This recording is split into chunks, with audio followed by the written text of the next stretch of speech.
नमस्कार, आप सुन रहे हैं रेडियो हिंदुस्तान। मैं मनीषा एक बार फिर आपसे रूबरू हूँ एक प्रश्न और उस पर चर्चा के साथ। कर्म और प्रारब्ध। दोस्तों, आम जीवन में देखें तो सभी लोगों का अलग अलग मत है कि कुछ कहते हैं कि किस्मत ही सब कुछ है और कुछ का कहना है कि कर्म महत्वपूर्ण है। लेकिन दोस्तों, कर्म और प्रारब्ध दोनों में से किसी एक को भी कम वैल्यू करेंगे तो लाइफ का बैलेंस बिगड़ जाएगा।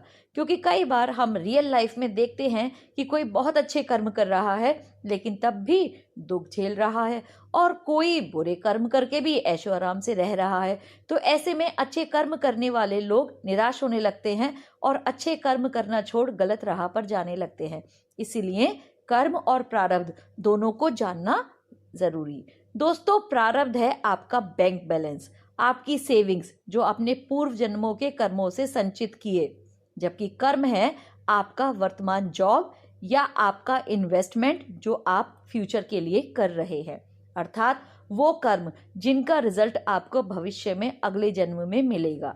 तो ऐसे में इंसान को निराश नहीं होना चाहिए और धैर्य के साथ अच्छे कर्म करते रहना चाहिए। आपका आज का कर्म आपका कल का प्रारब्ध बनेगा। एस्ट्रोलॉजी में आपकी कुंडली का 9th हाउस भाग्य स्थान और 10th हाउस कर्म स्थान होता है। तो इस जन्म का 10th हाउस अगले जन्म में 9th हाउस बन जाता है। कर्म भी महत्वपूर्ण है और प्रारब्ध या किस्मत भी। आपकी किस्मत भी आपके कर्म से ही बनती है। सूनर और लेटर कर्मों की फसल हम बोते हैं। जो कर्मों की फसल हम बोते हैं वही हमें काटनी पड़ती है। इसे फार्मिंग से भी समझ सकते हैं। आज बीज बोया आपने तो आज ही फसल नहीं उगती। उसके लिए धैर्य और सकारात्मक दृष्टि से उसको सींचना पड़ता है, मेहनत करनी पड़ती है, तब फसल तैयार होती है। ऐसे ही आज का कर्म भविष्य का लाभ या हानि है। बस बीज बोना आपके हाथ में है। जैसे कहते हैं ना कि बोया पेड़ बबूल का तो आम कहाँ से होए। तो यदि अच्छे कर्म रूपी बीज नहीं बोएंगे तो फसल अच्छी कैसे मिलेगी।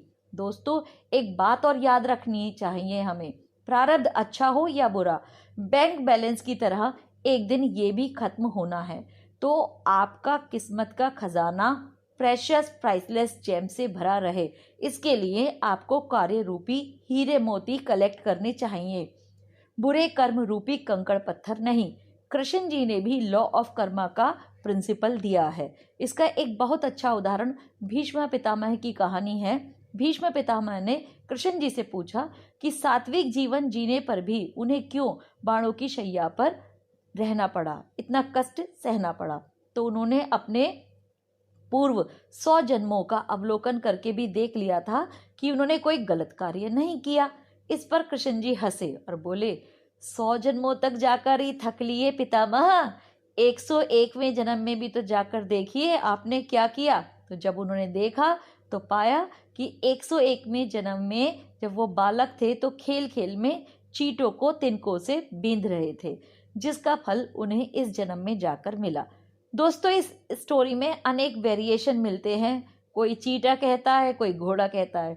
तो बात इसकी नहीं है कि क्या था, लेकिन बस बात यह है कि उन्होंने किसी क्रीचर को, किसी प्राणी को तिनकों से बींधा था, जिसके कारण उसका फल उन्हें इस जन्म में जाकर मिला।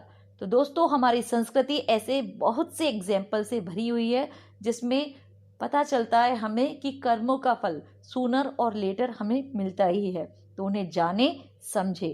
अंत में इतना ही कहूंगी, अपने कर्म को सुंदर बनाएंगे तो आपकी किस्मत, आपका प्रारब्ध भी सुंदर बनेगा।